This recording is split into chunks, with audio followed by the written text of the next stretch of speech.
Xiaomi last week launched the Mi Mix 4 smartphone in China with an impressive specs sheet. The device offers an in-display fingerprint scanner, 108MP cameras, and 120 watts fast charging support for under $800. It went on its first sale on August 16 in the region, and now it is scheduled to go on sale again tomorrow at 10 a.m. China time. The device houses a 4,500 mAh battery with support for 120 watts wired charging and 50 watts wireless fast charging support. Interestingly, the phone comes with a Harman. It has a triple camera system at the rear sporting a 108MP HMX primary sensor, an 8MP periscope lens, and lastly a 13MP ultra-wide sensor.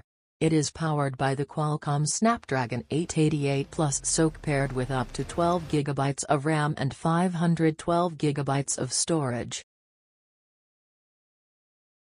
Interestingly, the phone comes with a Harman Kardon-powered stereo speaker setup and has support for 500 MHz ultra-wideband.